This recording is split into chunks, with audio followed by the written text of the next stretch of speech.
Well, welcome home to Western New York. Time for a week in review. Rickety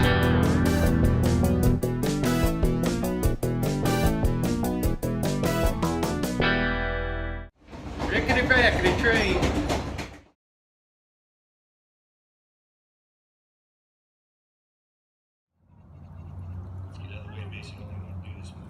Yeah. It was dark. Howdy, everybody. That's a great big hole. I'm in Sedona, and it's red rock everywhere you can look. It's crazy. Feels like being on Mars, I guess. Except there's an atmosphere.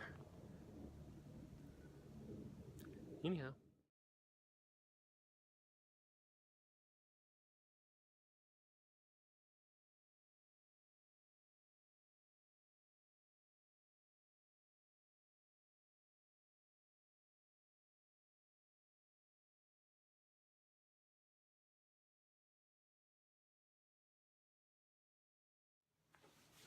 Hey, well, I'm back, and I had a fantastic vacation. Um, you could see by all those videos and photos that I put before this, some of the stuff that I got into and did. We did a lot of hiking, went to a couple of national parks. The Grand Canyon was unbelievable, as people say. It is definitely one of those things where you got to look at it with your own eyes and sit there. I've seen it lots of times on TV and in photos, but it just does not look the same. It's amazing. Sedona is beautiful. It's red stone everywhere. I climbed two different mountains. One of them I tried to go live, and I don't know if some of you saw the video or not. I had the camera upside down, but I was at the peak of this mountain, and I was standing on like a 6-inch ledge, so making sure that I was level and good, and everything was not as important as dying. So I didn't do a good job of it, and I ended up taking the video down. I think Sleepy Reader saw it, and I want to say Tech 31 Kid, I think he saw it, and then one other, somebody, Deadpool something. But anyway, if you're watching this, let me know if you saw that brief thing. It was only 30 seconds, so I was going to try to redo it. I did climb another mountain, but I figured just leave it alone. Had a great trip. Had a lot of time to think about comics and collecting in general, stuff like that. I did get to a shop in I would say Scottsdale. It was a recommendation from Tech 31 Kid. He knew the owner. And the guy's name, I got the card here just so I wouldn't forget, Bill Poncetti.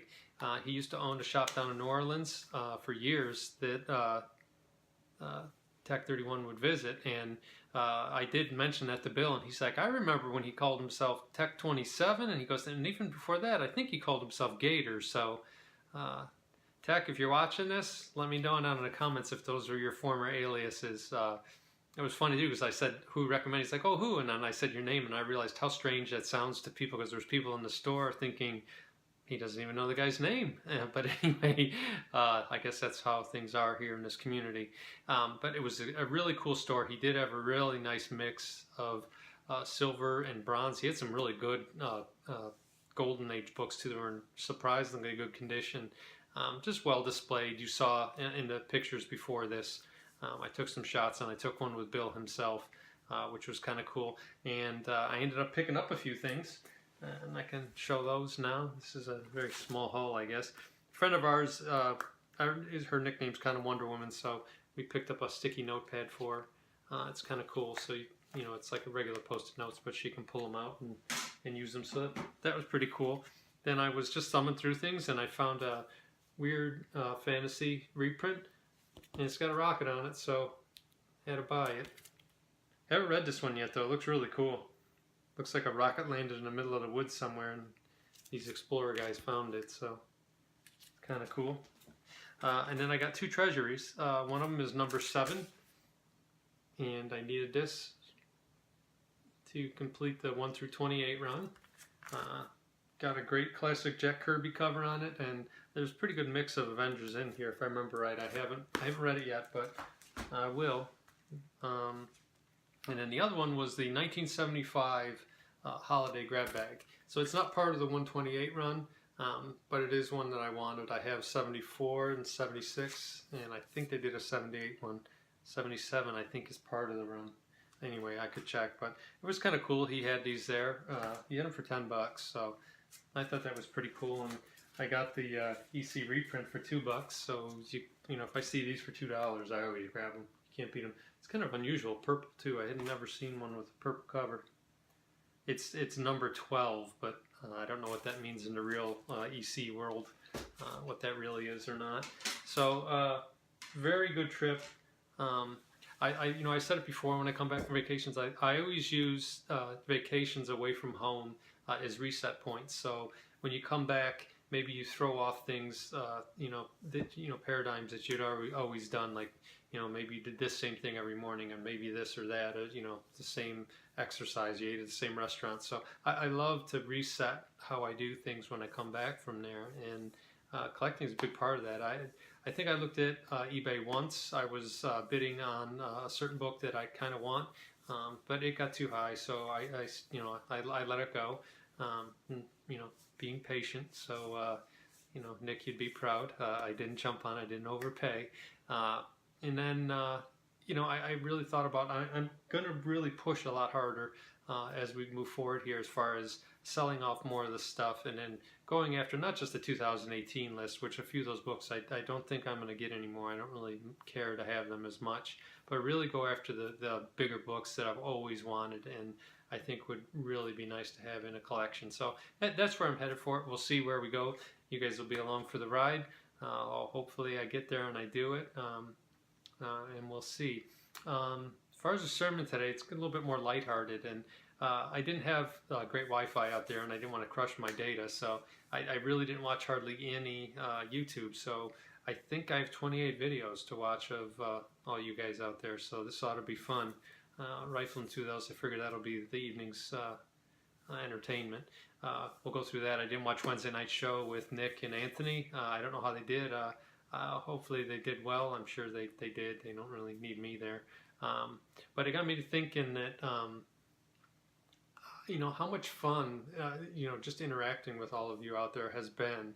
And, if you'd told me 2-3 years ago that I'd be part of this online community, I wouldn't have believed you, because I'm not on Facebook, I'm not on Instagram or Twitter or any of those things. I do technology all day for a living, and I guess I've never really caught the social media bug. I find it invasive. I like to talk to people directly. YouTube really is my only social media that I do, but being part of this community really has enriched what I do, and I think there's a lot of wisdom that can be gained out there. So I guess the sermon is, look at a lot of this stuff not just as entertainment, which it obviously is. I think this content is great. It maybe isn't as glitzy as some of the stuff that's out there, slickly produced, but it is entertaining. I think there's a wealth of knowledge there, and sometimes people impart knowledge on you when they don't even realize they're doing it. If you just listen to them speak or talk, especially if I hear a collector, an older collector, say why they collect or why they like this, they've been there longer than me. They've done this thing. Maybe they've already run down this path, and that's why I try to impart things like, I call things like long box hell and words like that and phrases like that, because I try to impart that I'm not trying to judge, but be careful of what you're doing, because I know what I did, and I was a completist, and I was buying books really just for a number to finish a run, and I don't care about them. They're gone now. I got rid of 20 of those boxes. So there's little nuggets of wisdom in there, and I noticed in this week of not watching YouTube that I was missing out on that, and I don't know that I would have ended up in this part of collecting that I am right now if I hadn't been part of this community. I might have just continued on and bought more stuff, or just sold everything off and then had to add void. I've heard a lot of guys sell the whole collections and then they get that, oh my gosh, what did I do kind of moment. Because a chunk of money in your hand is nowhere near as good as a pile of comics in your hand. So that's the sermon, I guess, for today. So brief recommendations. I did not look at anything on the DVR yet, so I haven't seen the latest X-Files. I'll probably just double up on those and get ready. I did finish another crime novel that I liked that I had recommended before, so I finally got the end of that one. And I've been grinding through the one about the Comic-Cons too, so I'm not done with that one, but that's one I already recommended. It's pretty good. And looking at my stacks here, I keep looking off camera, and that's what I'm looking at. I have 1, 2, 3, 4, 5, 6, 7 books, and it looks like 7 trades and probably about 30 comics to read. So I'm not short of reading material at present, so that's awesome. I do have a lot more books to process. My buddy Mike let me know yesterday that our CGC order came in. One of the orders came in. I think it's got 30 some books in, or 30 books in it. And next Saturday we have another order coming in, so that'll be exciting. I think we may open them together, so he may be with me on one of these videos coming up, and it should be good. There's some pretty good books in there, and a lot of work went on them. Some of them are books that were cracked, cleaned, and pressed, because you could see pressable defects through them. So that's always exciting to see how you did with that. Mike is a lot better at that than I am. He picks up books and he can tell exactly what's wrong and if he can fix them or if he can't fix them. So I think he cracked 3 Spider-Man 129s if I remember correctly. So I think that's in that batch. So this will be pretty exciting. I did 2 300s, Amazing Spider-Man 300s that I cracked and pressed. So we'll see how I did. If it was a good idea, if I was a fool. But I guess either way, we'll see what happened. And as soon as those come out, they'll be getting listed on eBay, so I can get the war chest together and go after some big books. And hopefully that's as exciting for all of you as it is for me. I do know the videos that are in my queue.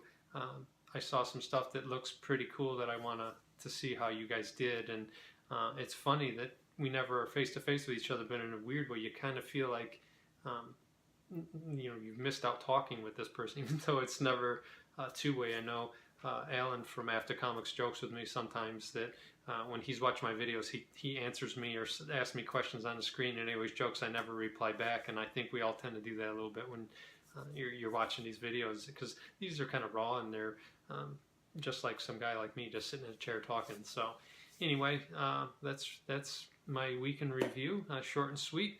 Did some great stuff. I hope you enjoyed the videos and pictures before this. And until next time, keep reading.